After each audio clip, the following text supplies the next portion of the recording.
Time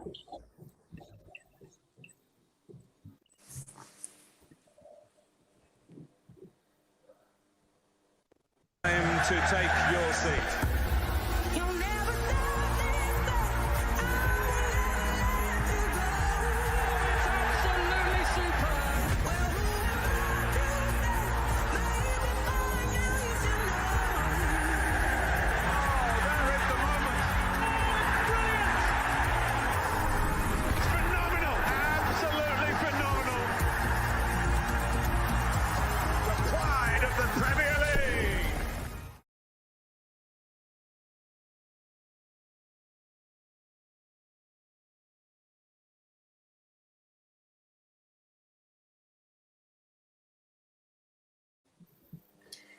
Good evening, ladies and gentlemen. We are back again for another kickoff show with your boy, Deji Spurs. We've got Brezzy Gunner Page, Arsenal supporter, and we've got Blue Moon Ian, Man City, in the house. Gentlemen, I have to say, I am absolutely surprised because I can't actually believe this is the kind of end of the season weekend. Like, where did the time go? You know, at one stage it felt like it was kind of dragging. There was no time for the players to have pre-season. And here we are, the final weekend, where we are seeing a bunch of last games. I would like to say, before I bring in my esteemed guests on the panel, that I don't give a flying beep about the weekend's fixtures. Spurs killed me a couple of weeks ago, and hence why you haven't seen me on the platform. So for me, I could give a damn about this weekend's games, but we know that there's other teams who are still battling for the top four. There are teams still vying for Europe, and hopefully Arsenal might just find themselves in that dodgy Conference League for next season. But without further ado, I'm just going to bring in Ian just to give us your thoughts, and then we're going to have Brezzy to give some of his thoughts, and then we're going to go old school today. We're going to go live and direct. We've got our score predictions for this weekend. Get your pen, get your paper ready, and remember, it's not financial advice, but hey, who knows with some of our score predictions. Ian, I'm going to hand over to you. Okay. First thing I wanted to say was that coming to the end of the season, just before the ultimate weekend of the year, and I saw live football. I was born in Manchester. I've supported City since I was a kid, but I've been in London 15 years. So I've had a season ticket with some mates at Palace for the last 5 years. So I went to see Palace Arsenal. So I can actually talk firsthand about Arsenal. And the first thing I beamed all over my face. I missed live football. I didn't realize I had. I missed the train journey in. I missed the beer. I missed the pie. I don't know. The sound was fantastic. They'd filled 2 out of the 4 sides, which is a bit weird, with 2 empty. And it was just great. I'd forgotten how good live football is. And it was lovely to hear the supporters applaud Roy Hodgson, born in Croydon. He's one of our own. And I would say I can't think of a single manager who could have kept Palace on that budget comfortable in the Premier League for 4 seasons, having picked it up so far adrift. So the first thing I want to say is hats off to Roy Hodgson. We'll miss you. And if there's any justice in the world, it should be for services to football, Sir Roy Hodgson. And I'm being serious about that. You know, who else has managed right across Europe? England manager, Premier League manager to 73, 74 years old. Sir Roy Hodgson, it should be. And I'm looking forward to the, City are in relaxed mode. I don't really give a stuff what happens against Everton. And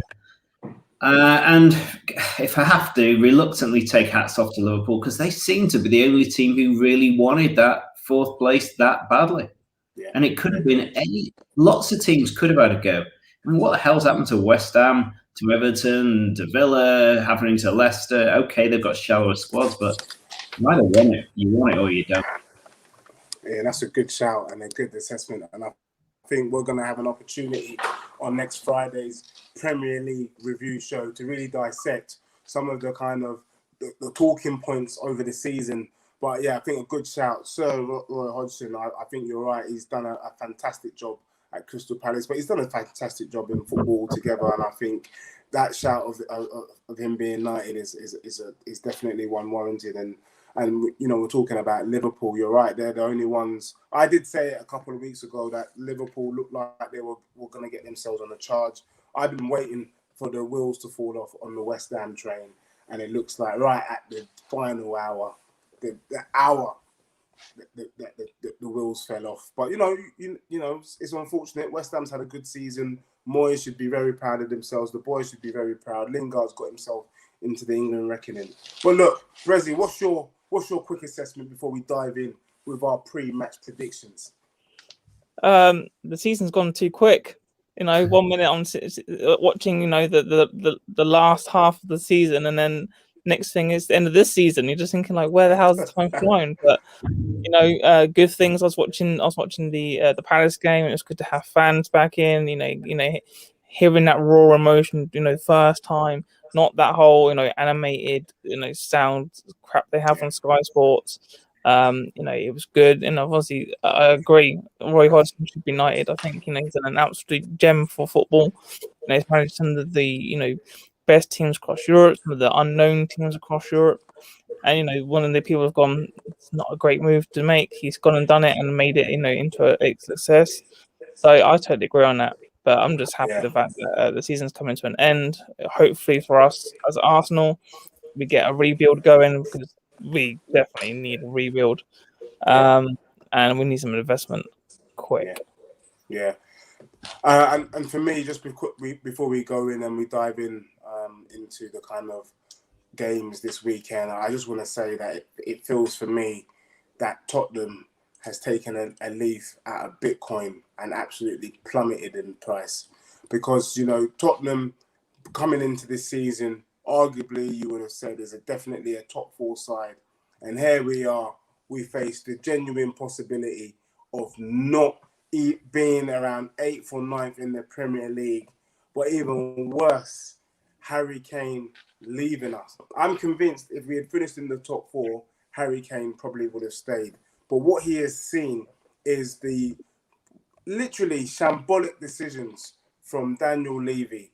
Instead of getting, a rush of blood to his head, getting rid of Poch, bringing in Mourinho, and we've seen Tottenham go from on the brink of winning a Champions League and potential Premier League title. We now find ourselves back to 1993, 1994, that kind of barren period where we're bloody mid-table, and it's an absolute painful to watch. But I think Tottenham have got a major rebuild job on their hands. If Harry Kane leaves, yes, if we get 100 mil for him, that would be great. But if we use the 100 mil and buy utter rubbish, I can see us down in the doldrums for a number of years. But look, we can pick and explore that in more detail. Let's kick off. The good thing about this weekend is that all the games are on Sunday. All the games are kicking off at the same time. And we will start with Arsenal-Brighton. Ian, just quickly, just share your thoughts. What's the score prediction for Arsenal-Brighton? Okay. When I watch Arsenal live, and it is different from watching on television, so just wanted a minute on Arsenal. I do think they'll have too much for Brighton. I think Arsenal will win 2-1. And my little bit of comments to the Arsenal fans are, Pepe is a good player. I was watching him for ages. He is good. He's not 70 million good. He's like 30 million good, but he is a good player. I think Smith Rowe is an absolute diamond. I didn't realise how big the lad is. That his shoulders, his thighs, his burst over 10, 20 yards is immense. His directness on goal is fantastic. I loved watching him. He kind of reminds me a little bit of a new Paul Merson in a bit of a way. He has a great burst. I thought it was good. But what I would say is Partey, he is a lazy hound. He's a lazy guy. And he doesn't try hard enough. He has the skills. I don't think Tierney's as good as everyone thinks he is. And El Neni reminds me of a poor man's Ray Wilkins, if you ever watched him. He never passes the ball forward. He does quite a lot of work, but he doesn't have imagination. and he doesn't have that class, but he looks the part, and the hair goes swoosh, and you expect him to be he kind of with a kind of Brazilian-like haircut. He kind of, as though he's set up to be the real deal, but he's just ineffective. That would be just a few comments to make about Arsenal.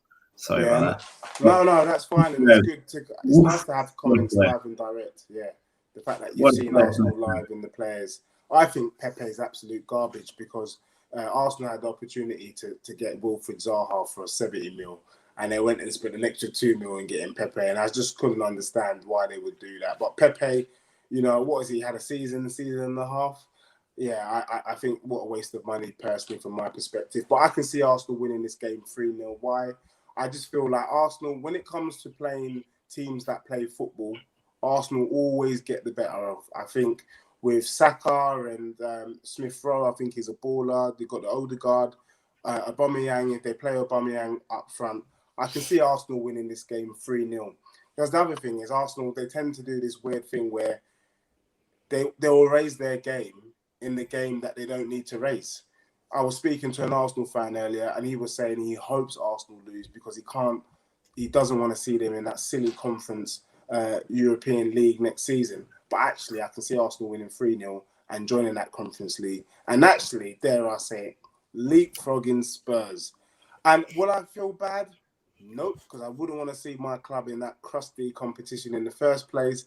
But it does mean I'm going to have to eat some humble pie because with all the abuse that I've been throwing at Brezzy all season and Canners and co, it looks like Arsenal might finish above Spurs in the end.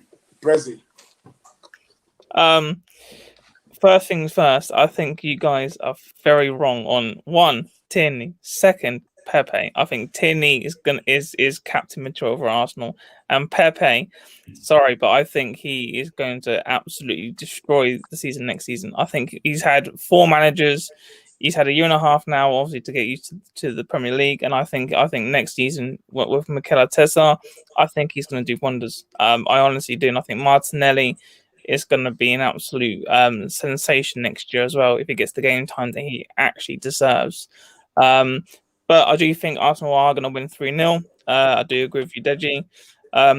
Like you said, we do tend to pick it up when there is nothing for us to play for. End of the season, we've got pretty much nothing to go for. I mean, we may get into this conference, but as an Arsenal fan, I never want us to lose a game. Always win a game.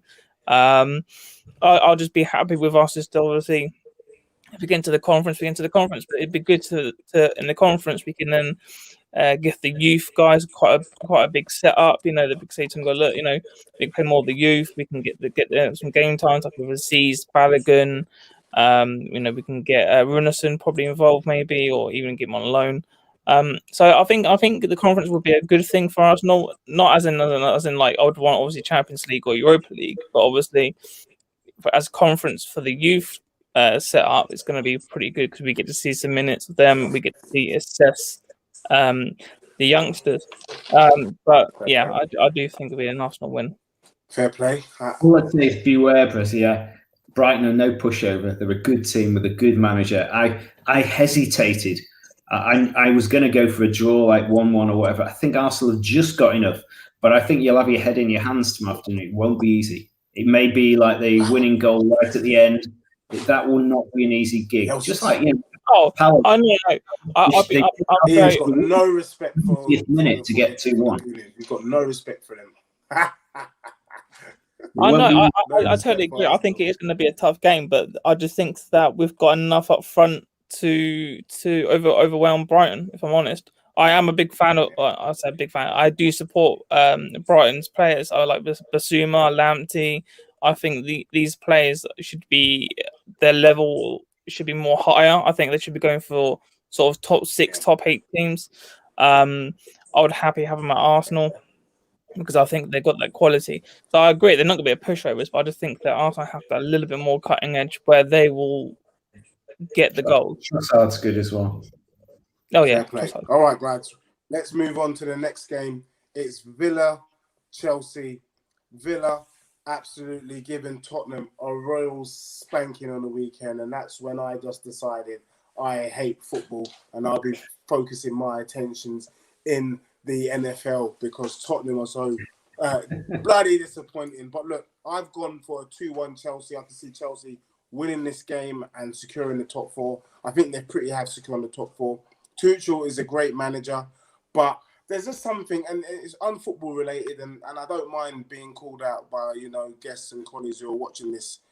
I just think that Tuchel, as good as he is, he's going to end up with a trophyless season. So I think they'll get Champions League, but I think they will get royally spanked by Man City. And that's about right. Because I don't like the idea of him coming in halfway through the Premier League season and thinking he can just win a few trophies, So I can see Chelsea winning 2-1. Aston Villa, they've had a great season. They should be happy. Grealish, should definitely get a spot in the England team. But I just think that overall, Chelsea and Chelsea fans should be happy with a Champions League spot and nothing else this season. And I'm going straight to my guy Ian, who has a more thorough assessment. Don't know if it's more thorough. I think Villa played well against Spurs, looked high energy. Grealish coming back, I think he's got something to prove, wants to just make sure he's through that final door of the England squad. So I think he'll be giving everything. I thought Chelsea looked tired in the last couple of games. I think they'll have one eye definitely on the Champions League. I'm not certain what sort of strength of team Tuchel will put out because top four, as you said, looks quite secure. So no, I can see Chelsea getting no more than a draw. I was even tempted to say they might get beat, but I went for 2-2. But again, a bit like Arsenal, Brighton, it's going to be not an easy game. There'll be tricks in the tails in both games, but I think Chelsea won't be focused enough to get a win.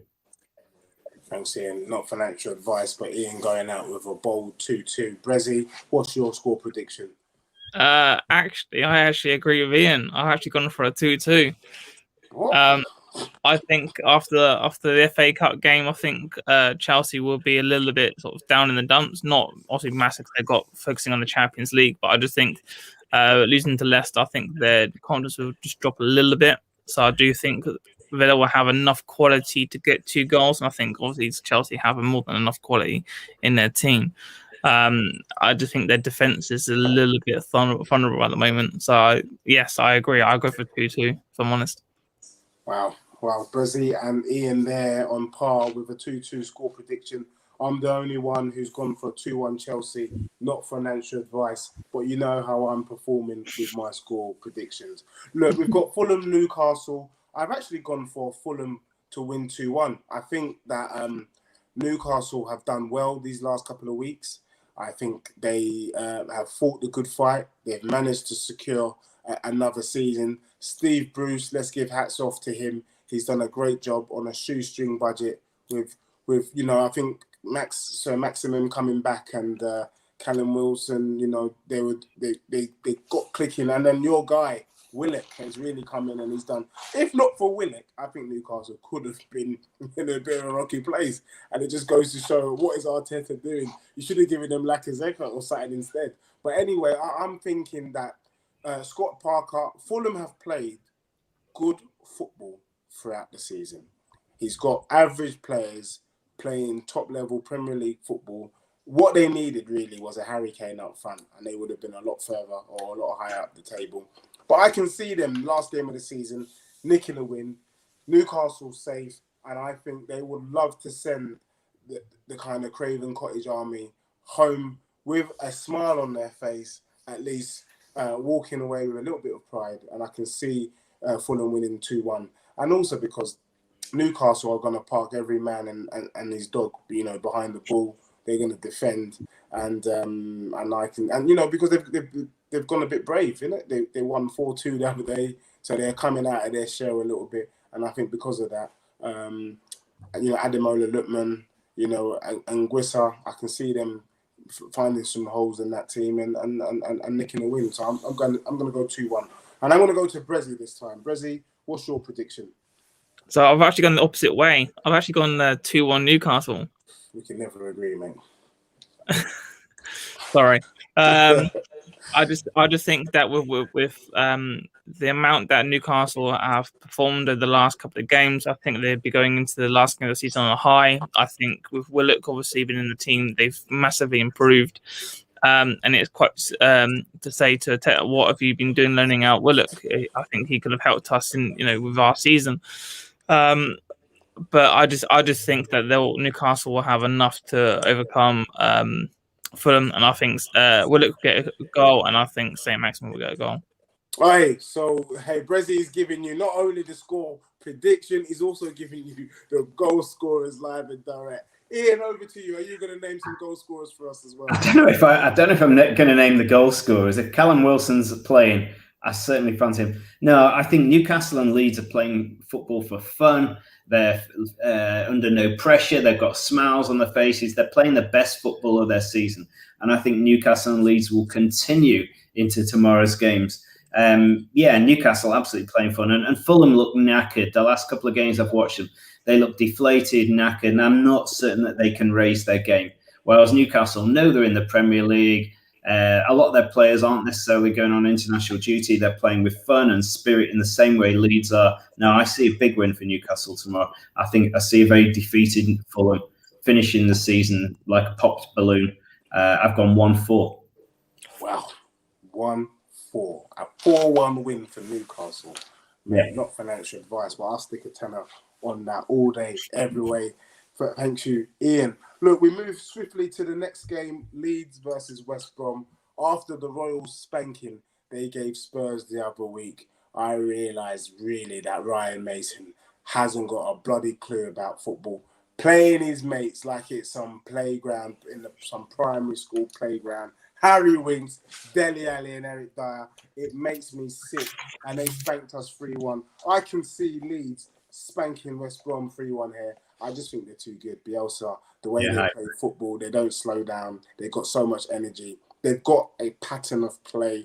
Bamford is class. Rafina. I like the whole damn team, to be honest. Stuart Dallas, so I can see Leeds really enjoying the show. I mean, it's going to be the first game in the Premier League in how many years in front of at least 10,000 Leeds fans. And I can see them being buoyed by that and really taking the game to West Brom. They'll go wild. They'll go absolutely wild on Ellen Road. They'll go wild. I also challenge, and it's a subject that hasn't come up yet today. I think we now have 4 teams technically without a manager, with West Brom, Spurs, Wolves, and Palace. So if you're a professional footballer, you rely on motivation and energy and focus from your manager. In those 4 clubs, when you know that manager isn't going to be there next year, you might be feeling a little bit lost. Now, Allardyce, I think, has got the best out of those West Brom players. They've got nothing to play for tomorrow. They're on the beach. They're going down to the Championship. Allardyce isn't with them. They are going to be the least focused team in the Premier League tomorrow. They're going to get an absolute crushing tomorrow, I think. 3-0, I said. Could be more. Wow, I'm with you there, Ian. I'm hoping that West Brom will nick a goal because I just feel like they might just raise their game slightly. But who knows? You might. I think you've got a fair point there, Brezzy. So I've actually gone for a 2-1 Leeds. I actually think that Bielsa will. Sorry, 2-0. Actually, sorry, 2-0. I say 2-1. Yeah, no, sorry, 2-0. I do think Leeds will win the game. I think they've had enough firepower this season to kind of take it to the most top teams in the season. I think that West Brom are pretty much like they just want the season over and done with. They just want to go back into the summer, regroup in the Championship. I just think Leeds will have too much, if I'm honest. I just see a Leeds win. Yeah, I'm with you. Moving to the next game this weekend, Leicester versus Spurs. It says, I was watching and I'm looking at the league table. If Chelsea win, Liverpool win, then Leicester will miss out again on a Champions League spot. So Leicester is really relying on other results this weekend. Because I can tell you categorically, hands down, Leicester will beat Spurs 2-1. Yeah, I think Ryan Mason is an absolute lunatic. With how the team that he's putting out is the weakest team he could put out. I mean, not starting Tanguy Ndombele is absolute criminal. and he should be arrested by Scotland Yard because it's an absolute disgrace. And so I can see Leicester winning. I mean, they've got the FA Cup. They've got good players. I love Ndidi in that midfield. That's the sort of player Spurs need to be going for. I love Maddison. Tielemans, what a baller. What a goal on the weekend. And I like their defense are fun. It's the type of setup. Spurs, Jamie Vardy and Iniacho will score the goals for Leeds, not financial advice. And just so you know, that would be the last goal Kane scores for Tottenham Hotspur, but he will win the Golden Boot this weekend. And over to you, Ian. I think there's a little bit more in this game. I have said Leicester 2, Spurs 1. Leicester have absolutely something to play for and Spurs don't. And I think that'll be all the drive. But I think there's another element. I think at the end of the game, Leicester will finish 5th. They won't get European place. And I think the bigger question is Brendan Rodgers. You've won the FA Cup at Leicester, and fairy tales ain't going to happen twice, let's be honest. When he thinks about life this weekend and knows he ain't going to be in Europe, but he's going to be on the Thursday night brigade with Leicester, yeah? Will he think, perhaps I've taken them as far as is reasonably the chance of taking them?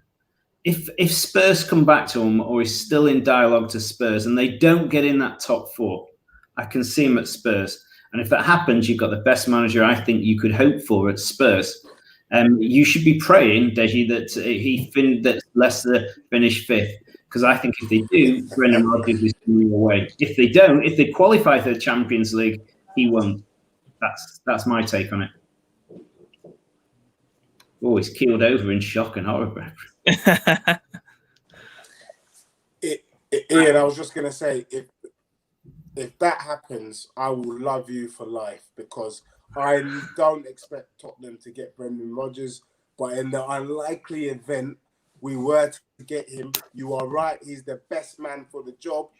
I think he's the person that can get Tottenham back leaving Leicester City. He's built such a solid team there.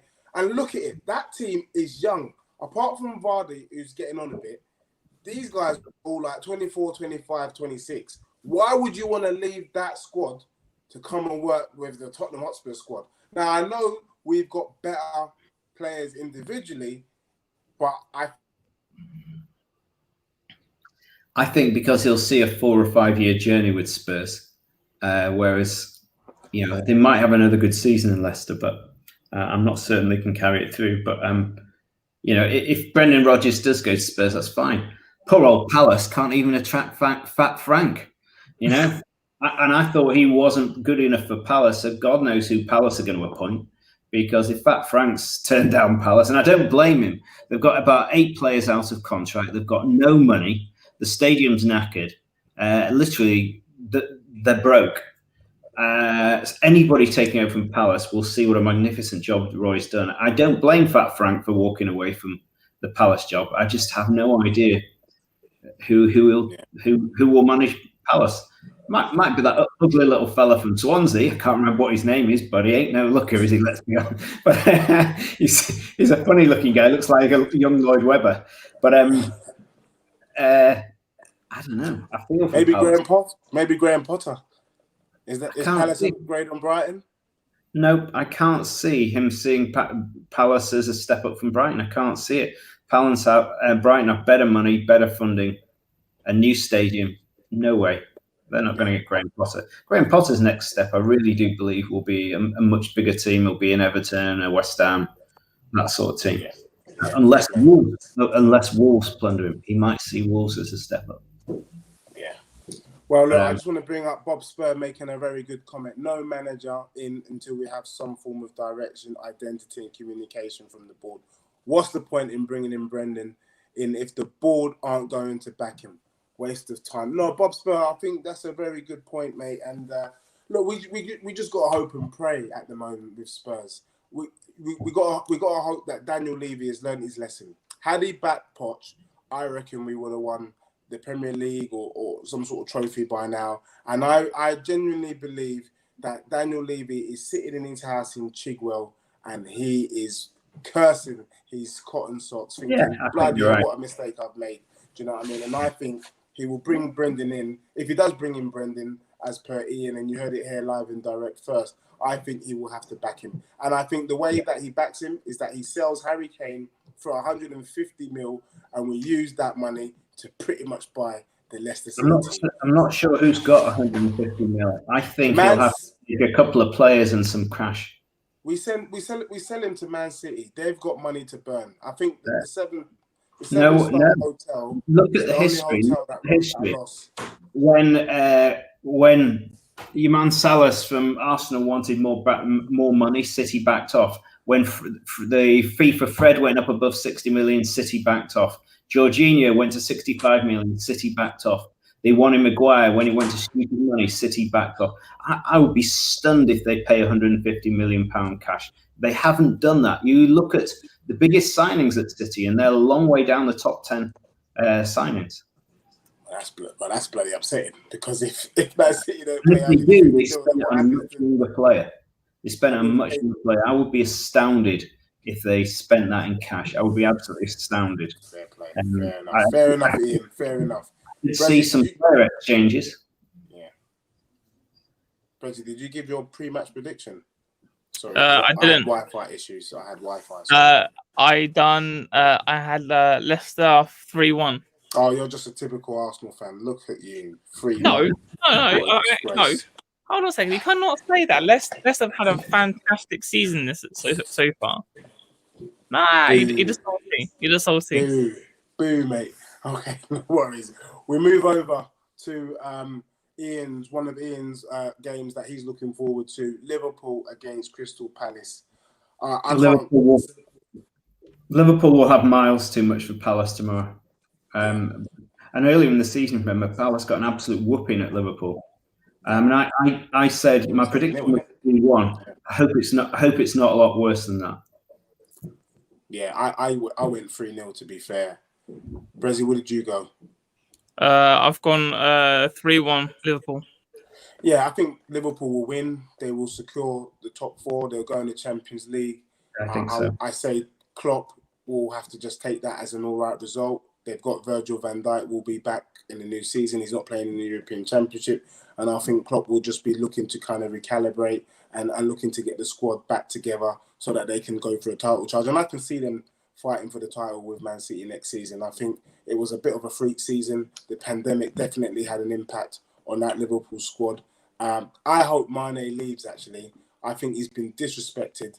I always thought that him and Salah should be treated on the same level. The fact that Jurgen Klopp has the audacity to leave Mane on the bench. Mane, if you're watching this, Tottenham Hotspur, we will take you and we will make sure you start every game until you get injured.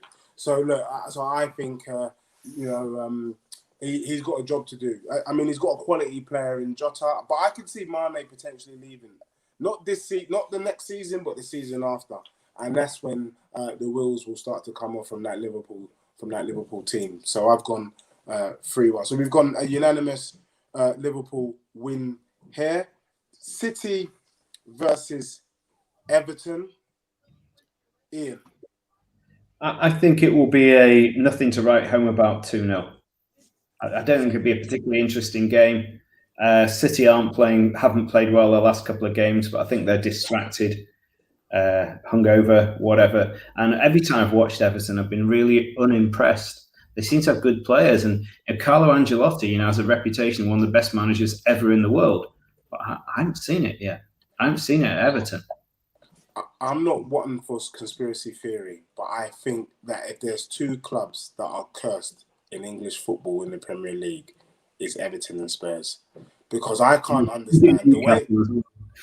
Yeah, because Everton started off so bright.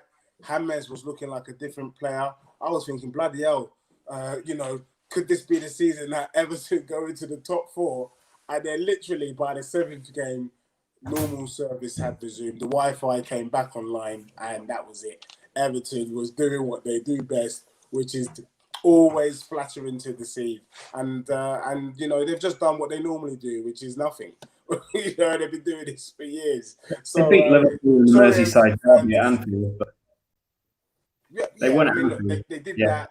And what's his name, Pickford, in that same game also took out. Well, not that game, but the earlier game, he took out Van Dijk disgracefully. Should have been sent off. But yeah, Everton, they flattered to deceive, and it's been a pretty crap season from them, to be honest. Brezzy, we've both gone 2-0. What's your prediction? I've gone 3-0.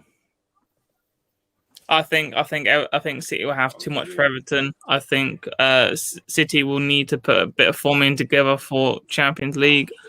I think Pep would demand that from his team, if I'm honest. I just don't think Everton have got enough going forward that would sort of affect City too much. They might get the goal, but I just don't think Everton's been on form this season again. So I think it's going to be a City 3-0. Yes. I'll say something controversial. If we do, Bob Spur, I love Bob Spur, and we need to get Bob Spur on the show. He says if Man City win the Champions League, there's 100 mil there already. And I think I see Man City winning the Champions League. I can't see Harry Kane going to any other club than Man City. What I was going to say to Spurs fans is that I would probably, if we were to sell Harry Kane to City, I would take Dominic Calvert-Lewin. I would take him over Danny Ings all day, every day. I think Danny Ings is a class act, but Calvert-Lewin, the way he's a bit of a bully, and he's had a good season this season, and I'll be happy to see him up front for Spurs. He's no Kane, but you know we got to understand that we're not a top 4 side anymore. We're very much rebuilding, and I can see Calvert-Lewin coming to Spurs. So I just thought I've never seen Pep spend loads of money on anyone over 25. Never. He wants to be young and moldable. He wants them to mold them the Pep way.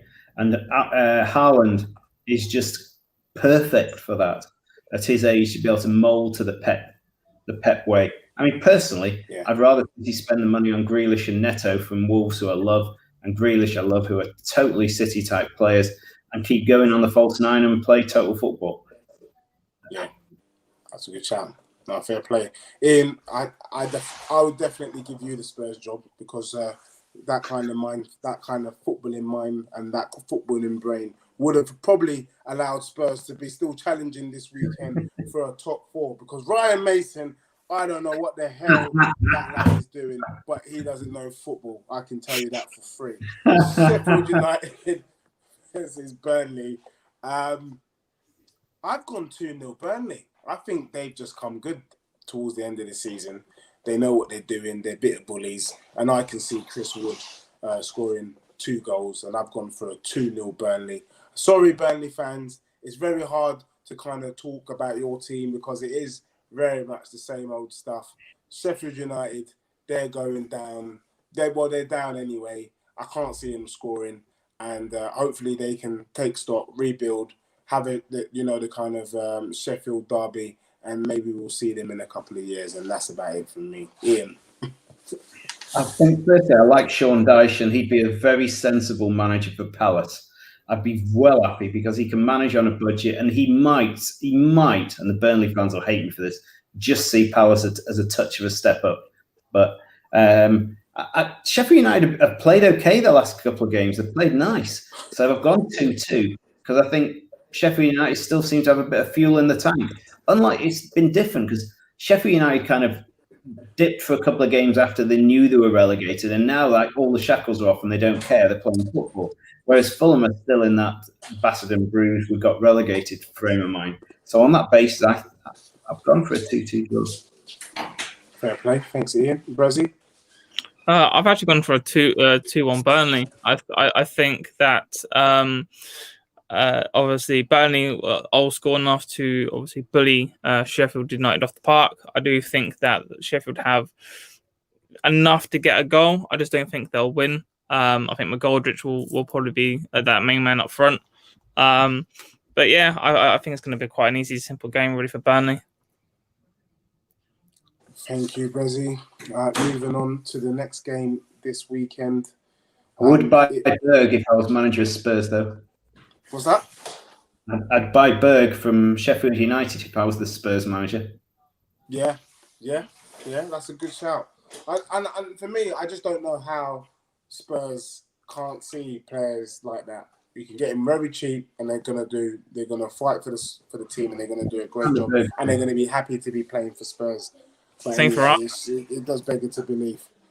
I've gone for a 2-1 West Ham over Southampton. Southampton have been on a bit of a downward spiral, a little bit like the stock market, just down, down, down, down like the US dollar, and they haven't really seemed to get back up. Actually, Hasenhüttl is a bit of a strange one because he's gotten playing some good football, but for whatever reason, I don't know if it's that they've been sussed out. I don't know if they're tired, but they're just not getting the results the same way as they were getting it early season. And West Ham, for me, have been pretty consistent, and I can see them in front of the West Ham faithful, blowing bubbles, bringing home 3 points, Lingard scoring 2 goals, and then the faithful saying they need to put and buy him. So I can see West Ham winning on a high, finishing 6th in the Premier League, and that's not bad for them. That's not bad for them, and taking the 3 points in. I think you've nearly persuaded me to change my mind. Actually, I forecasted that actually it'd be a disappointing afternoon for West Ham. They seem to have run out of gas and energy, and yet Southampton, again, a bit like those other players, teams like a Newcastle, are now playing for fun. And I've just got a bad feeling that Southampton will spoil the party at West Ham. But you could be right. Your logic was better than mine, Deji. Mine's based on just run out of gas at West Ham and Southampton playing for fun. No one. Thanks, Ian, and happy to be of service. I'm just kidding. Brezzy. You're right. I've gone for a West Ham 3-1. I think West Ham have got enough firepower going forward to put 3 goals by Southampton. I do think that Southampton have enough firepower going forward to make, a counter attack. I just can't see Southampton winning this game, even with Walcott and with Ings. I just can't see it. Fair play, Brezzy. And the last and final game on the weekend is Wolves versus Manchester United. For me, Man United have actually been quite boring. I am not afraid to say it, and I will say it to the lads on the United agenda. It's been boring, but what Ollie's done is he's got a system that works, and they're getting the points. And hey, would I prefer that than the rubbish that we're getting from Ryan Mason and the Tottenham Hotspur players? Of course I would. And so, Man United fans, you should be happy that you're picking up 3 points and you're second in the Premier League. Stop moaning and give us 150 mil. You get Harry Kane, and then maybe, just maybe, you give Man City a run for their money next season. But I've gone for a 3-1 Man United this weekend because I just see them winning. They're just been consistently good. Nuno is leaving Wolves. What does that mean for Wolves? Is he coming Spurs? I don't mind. I would rather have Bielsa. But what I can say is that Wolves are playing a dangerous game. When you have a manager like that, don't do a Spurs or Pochettino. You need to fight tooth and nail to keep him at the club. Because if they make the wrong decision and bring in a rubbish manager, I can see Wolves working their way back into the Championship quicker than I can say my surname. So that's my score prediction. I think Man U will win 3-1. I can see Wolves leaving, and it will be farewell from Nuno. Ian. Yep, I agree with everything you've said, but I don't think Wolves will score. I think it'll be 3-0 to United. I think the Wolves have run out of gas. I fear for them, just like you said, without Nuno. And yeah, they've looked empty like West Ham and Everton the last few games, like they've gone out of gas, and 0-3. And, United are a very competent team, and you could be right. I'm certain they'll be up there in the running next season. Thanks, Ian. Brezzy, final thoughts? Yeah, so I've got Man United to win 3-2. I think obviously Man United have got enough to go going forward to obviously win the game. I just think that what Wolves clearly have well, I think Man United's defence has enough issues to for them to actually concede some goals. So I think that Wolves will get 2 by United, but I think Man United will get the win. Thanks, Brazil. I'm just going to bring in my favourite pundit, Bob Spur. How fitting that in potentially Kane's last game for a club lacking ambition in trophies, he's playing against the team he'll be parading the FA Cup they've just won. How fitting. And yes, I agree, Bob Spur. What a kick in the teeth. Thank you, Daniel Levy. Thank you for not having any vision. Thank you for not having any kahunas. Thank you for flopping our beloved club in it out. But look, I'm excited by these weekend's matches. I think there's going to be some fantastic games. I'm hoping for loads of goals this weekend so that we can unpick in the final whistle show. But Ian, any last thoughts? Brezzy, any last thoughts before we end it for tonight? I just want to say that I think for the first time ever that Arsenal and Spurs are actually in the same position where both owners clearly lack ambition.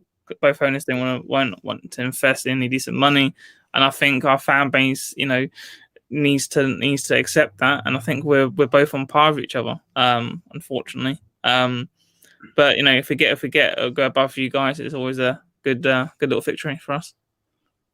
Yeah, none of them cheeky comments, Brazzy. None of them cheeky comments, yeah, please. Ian? What I want to say 3 things. I think it's very interesting on the managerial front to see this merry-go-round that's going to happen.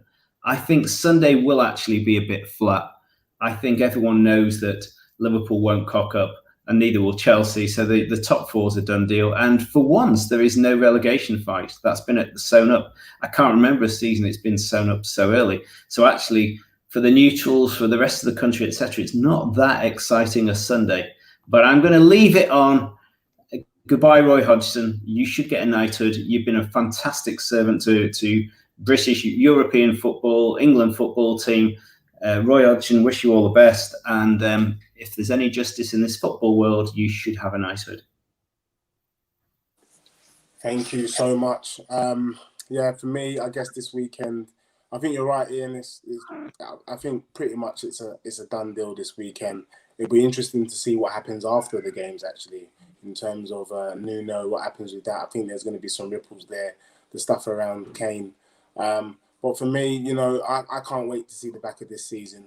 It's one of the worst seasons that I've had in recent years. And I look forward to going back to normal, seeing fans, seeing the stadiums full next season. And hopefully, we will make some right decisions and see some great stuff from Spurs. But at the moment, I was a proud Londoner before this season. And it looks like, without glory hunting, I could be going north. And that's as much as I'm about to disclose on this channel. On that note, thank you very much for watching. We will see you again on Monday for the final whistle show, 8:30 sharp. And from us, good night. Good night.